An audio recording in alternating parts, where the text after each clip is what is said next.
यानी केवल स्वर्ग। वहां मोक्ष की कल्पना ही नहीं। एक मुसलमान जानता ही नहीं मोक्ष क्या होता, उसका मतलब ही नहीं जानते हो। बस जो कुछ है घूम फिर के जन्नत, सारा काम जन्नत के लिए, मैं ये कहा करता था। लेकिन जब वास्तविक इस्लाम को मैंने जाना तो मुझे लगा, मुझे गीता और कुरान से मैंने निष्कर्ष निकाला कि वहां पर यानी इस्लाम में केवल मुक्ति ही है, वहां पर है ही नहीं। क्योंकि वहां पर जिस जन्नत को कहा गया है, जिस जन्नत को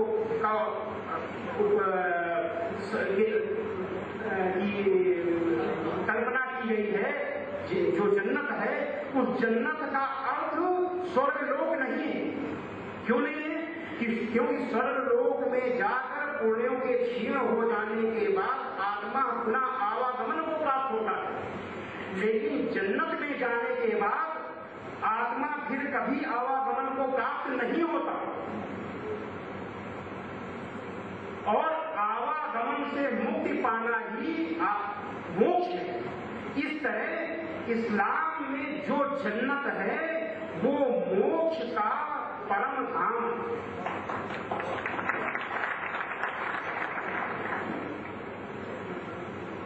गीता में इसके अलावा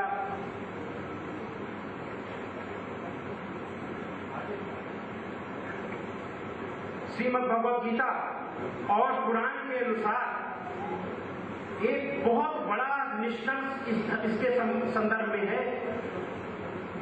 जो लोग एक अजन्मा अविनाशी निराकार परमेश्वर की उपासना को छोड़कर सकाम उपासना या अन्य देवताओं की उपासना करते हैं, उन लोगों को आवागमन के उन अपार कष्टों को भोगना पड़ता है जिन्हें श्रीमद् भगवद गीता के अध्याय 8 श्लोक 15 में दुखालयम, दुखों का घर कहा गया। दुखों का घर उन लोगों को भोगना पड़ेगा जो एक परमेश्वर की उपासना को छोड़कर अन्य देवी देवताओं की उपासना करें। और कुरान मजीद में भी ऐसे लोगों के लिए अपार कष्ट है, अपार कष्ट। तो ऐसे लोगों को सच्चाई पर आना चाहिए। सच्चाई क्या है कि जो लोग निष्काम भाव से एक परमेश्वर के प्रति अपने को समर्पित कर देंगे, निष्काम भाव, वही मोक्ष के अधिकारी होंगे। गीता अध्याय 7 श्लोक 20 में ज्ञाना प्रपद्यन्ते अन्न देवता तम तम नियम मास्ताए प्रकृत्या गीता स्वयं। जो लोग उन भोगों की कामना के द्वारा जिनका ज्ञान हरा जा चुका है, वे लोग अपने स्वभाव से प्रेरित होकर उस नियम को धारण करके अन्य देवताओं को पूजते हैं। इसका भावार्थ बताएंगे जरा प्लीज। भावार्थ है कि भोग विलास ऐशो आराम की भौतिक वस्तुओं धन आदि को पाने की इच्छा यानी लालच के कारण जिनका विवेक समाप्त हो गया है, वे लोग इन भौतिक वस्तुओं को पाने की इच्छा से प्रेरित होकर अलग अलग देवताओं की पूजा की जो अलग अलग विधि है उससे अन्य देवताओं की पूजा करते हैं। इसके लिए अंतवंत फलम तेषाम तद्भक्त्य वेदाम देवान देव यो यान्ति मद भक्ता यान्ति मामक। उसी कसौटी पे हम चल रहे हैं। इस्लाम को वेद उपनिषद गीता की कसौटी में कस रहे हैं, जिससे हमारे हिंदू भाई समझ सके कि इस्लाम क्या है। तो परंतु उन देवताओं, उन अन्य देवताओं को पूजने वाले वे अल्प बुद्धि यानी नासमझ जो वो फल प्राप्त करते हैं वह फल नाशवान है। क्यों? धन किसी के पास सदैव नहीं होता। गाड़ी बंगला मोटर कुछ भी आप लीजिए, भौतिक वस्तुएं सब समाप्त हो जाएंगे। रहेगा क्या? जो क़यामत से पहले भी था, क़यामत के बाद भी रहने वाला है, वो कौन है? अल्लाह।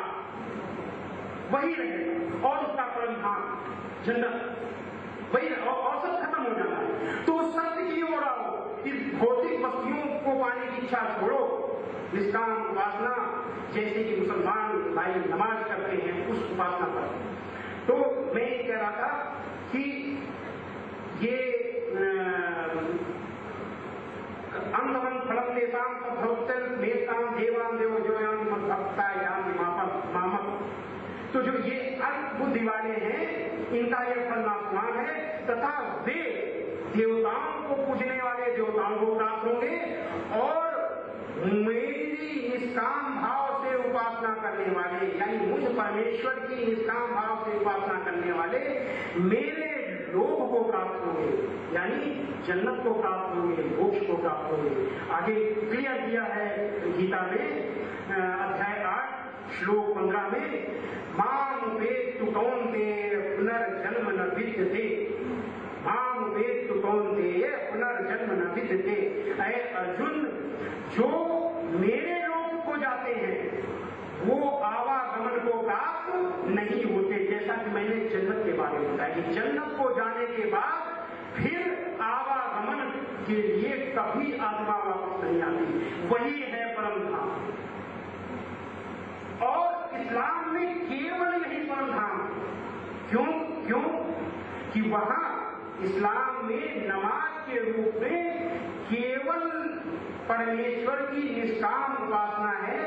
भोग विलास भौतिक वस्तुओं की कामना के लिए परमेश्वर की सकाम उपासना या अन्य देवताओं की उपासना इस्लाम में है ही नहीं। और जब ये है नहीं तो एक मनुष्य यदि इस्लाम पर सच्चा विश्वास पाकर मुसलमान बना तो उसको एक ही स्थान में जाना है, वो है परम धाम, यानी मुक्ति मोक्ष। इस तरह आपने देखा कि वेद उपनिषद गीता प्रमाणित करता है कि दैविक भौतिक तीनों प्रकार की शांति का, प्रगति का और मुक्ति का सबसे सरल और सीधा रास्ता ला इलाहा इल्लल्लाह यानी इस्लाम है। अंत में हम परमेश्वर से प्रार्थना करते हैं कि वो हम सबकी मदद करे, इसके अनुसार हमको